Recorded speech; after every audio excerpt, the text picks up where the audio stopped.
I am back to do my Friday Reads video for you guys. And first of all, let me just say, no, my neighbor has not taken his guns away, unfortunately, but you know what? I figured I wanted my background back, and, you know, even though it's just a plain wall, and I can't film in front of my bookshelf like I would like to, I am going to move his guns whenever I get ready to film, especially because I film some videos together. So, you know, I was gonna film this video and my Sunday video together, but in all likelihood, Sunday is going to be my August wrap up, and I probably read around 20 books this month. It was insane.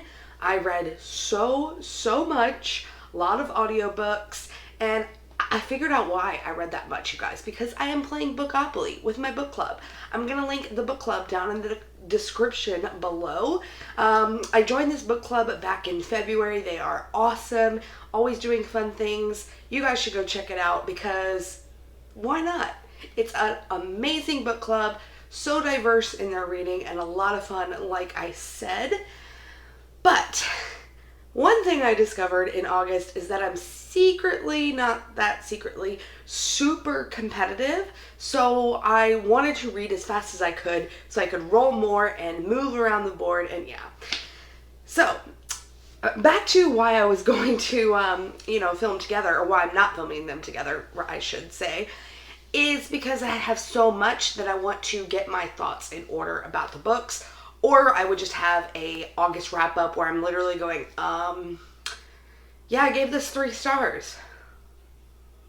Moving on up. Moving right along. The other thing that I would like to address is I got my hair cut. Finally, be sure and let me know what you think about it. It has been 2 years since I have had my hair cut. I'm not even kidding you guys. I was doing the messy bun thing, and that was pretty much the only hairstyle I could pull off because my hair was so damaged and it was really unhealthy for my hair. But when I went today, she started probably about here and under, and took the scissors and just chopped straight across. Then she styled the hair. All in all, I think we measured it at 16.5 inches of hair that I have shed. That is enough for a creature.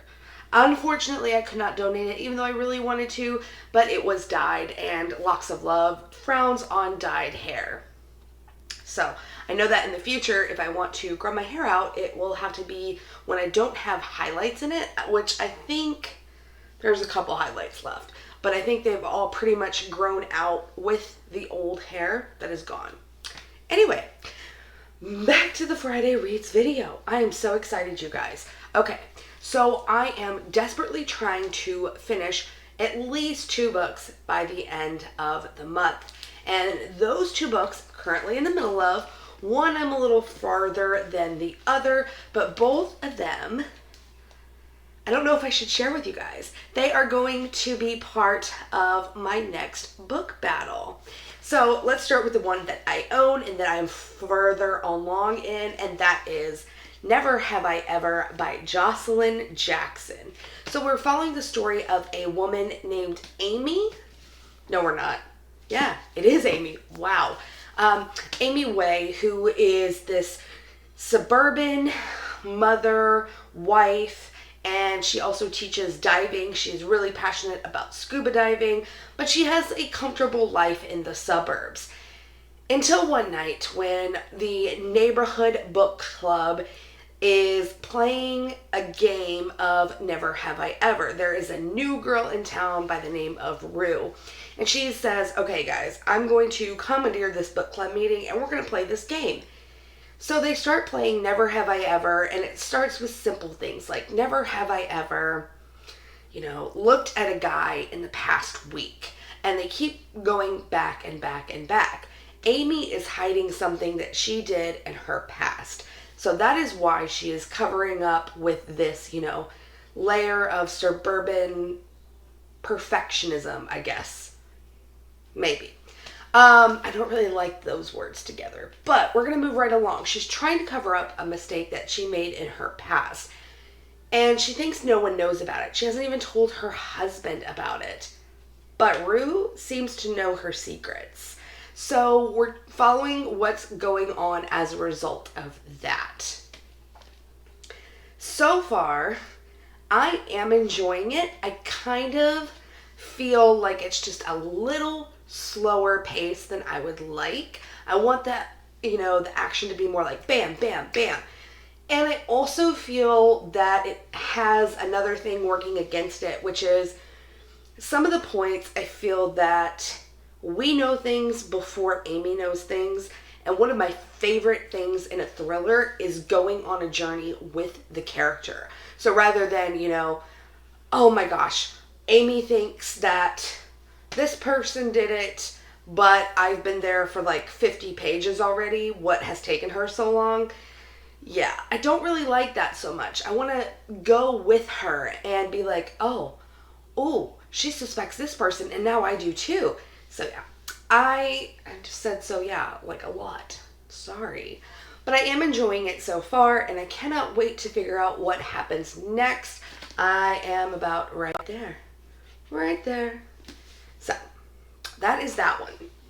The next book is a library book, and I've kind of already come to the conclusion that it is going to be late, but I'm supporting the local library, so that's okay, you guys. It's okay, right? And it is going to be Never Have I Ever's battle buddy in the next round of book battles, and it is called I Know Who You Are by Alice Feeney. This also follows the story of a woman named Amy. That's why I was kind of struggling with that one for a second. I am not very far in this at all. I am on page, oh goodness gracious, 44, and it's due back at the library tomorrow, so I ain't gonna make it. But what I'm liking about this book is it is fast-paced. It is the punches that I want. And so far, we don't really have like a super mystery yet, but you see things starting to click into place. Let me explain a little bit about this book because I'm losing myself, so I don't know how you guys feel. But we're following the story of Amy Sinclair, who is a kind of C-B actress where, you see her and you're like, oh, I think I know you from somewhere, but I can't remember where. That type of actress who has a familiar face, but you're not familiar with their work. She is married to her husband. I don't remember his name. And they live what appears to be, at the outset, a normal life together. But as the book goes on, you realize that things aren't always as they seem. There is trouble in the marriage. There might be a little bit of physical abuse in the marriage. And her husband has gone missing. He didn't take anything with him. His car keys are there at the house. His cell phone is there. His shoes are there. Not one thing is taken when he leaves. So she starts getting a little worried about, what could have happened to them, or him rather. The last time that she saw him, they had this huge altercation, and she decides to call the bank to figure out what's going on and realizes that her account has been emptied. So immediately she starts thinking, well, maybe that he's decided to start his own life. But the person at the bank tells her, no, you closed that account. You emptied it yesterday. And she does not remember doing this. So during the investigation, we're also going to other chapters of what happened to her when she was a small child. I don't want to say anything about that because I don't want to really spoil anything about that. But right now I'm wondering why that is included. What is the payoff going to be? I'm thinking that the whodunit might relate to that, but we'll see. I hope it doesn't in a deeper part of me because I personally love it when the whodunit is someone that is, in their life currently, like what has been right under their nose the whole time. However, right now, this one is a little, more action-packed, but this is the one that I really can't put down or stop thinking about. So then I went to the library the other day. I placed a hold for a few books, and I got two. One of my holds came in, and then I picked another book up.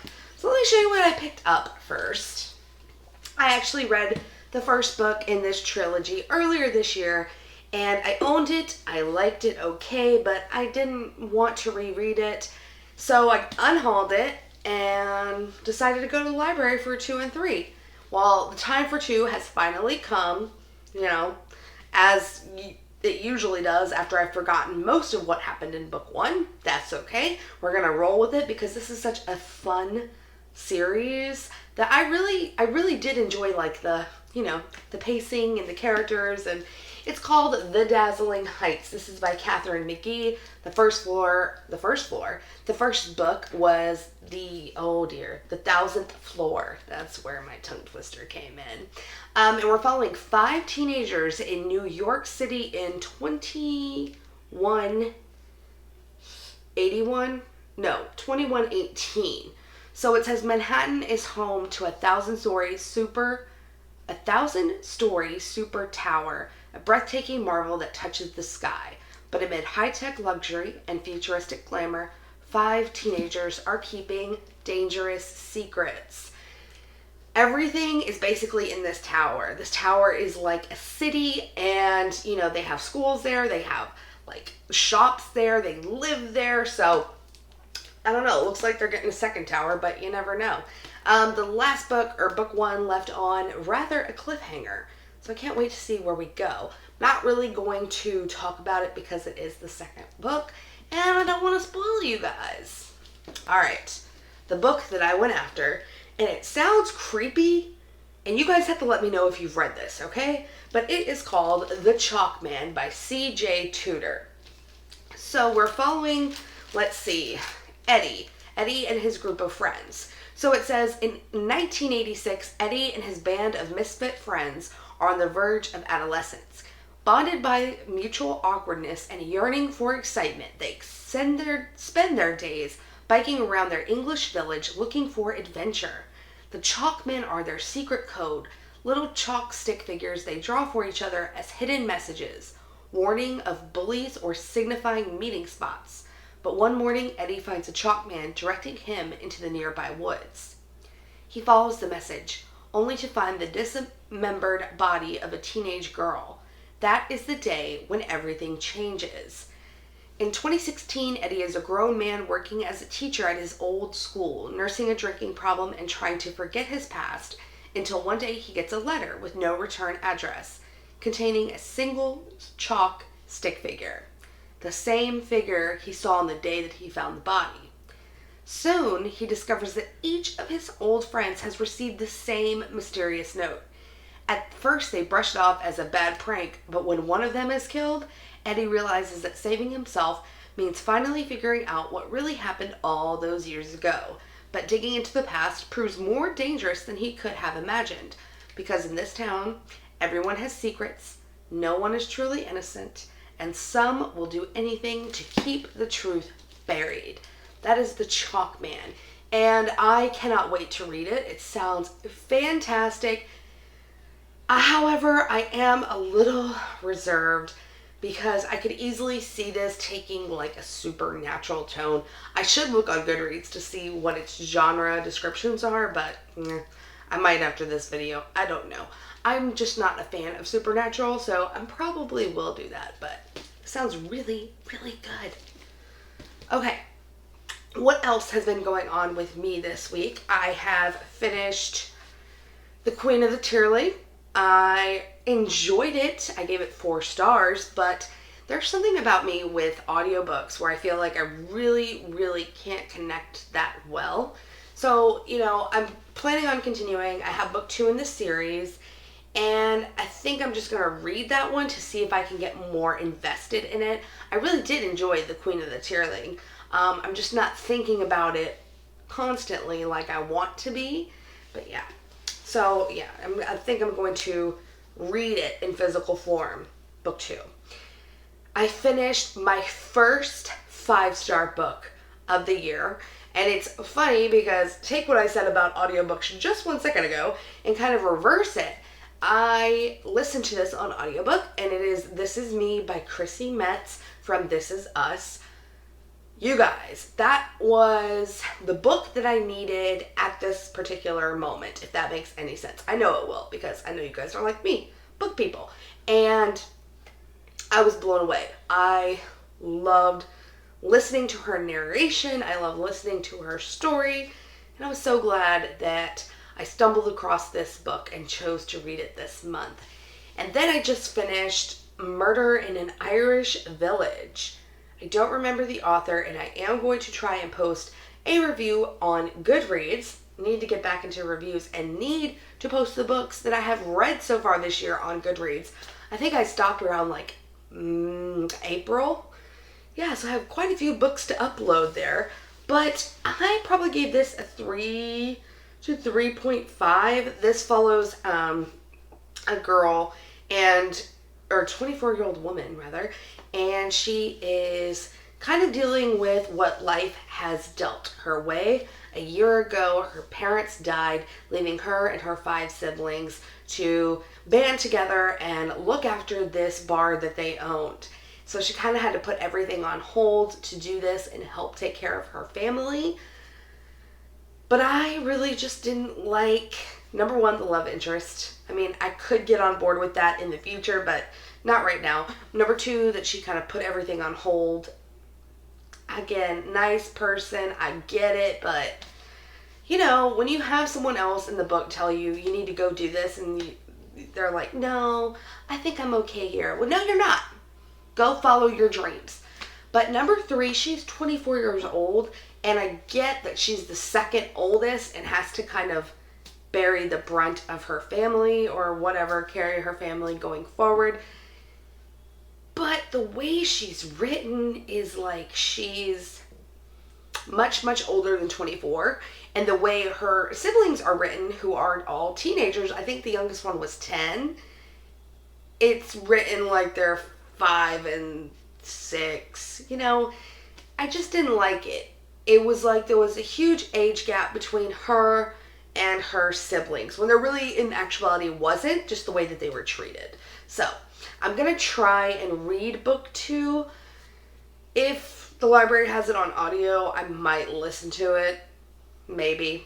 Alright, and then the last thing. So, I am trying to read the books on my shelf. I really am trying to read the books on my shelf. So I made a list for myself. I do recommendations off of booktubers and like, oh, I want to check that out, or oh, that would be cool, and stuff like that. But I made a semi-strict library list of when I go into the library, these are the things that I am looking for beside any, recommendation that I might have.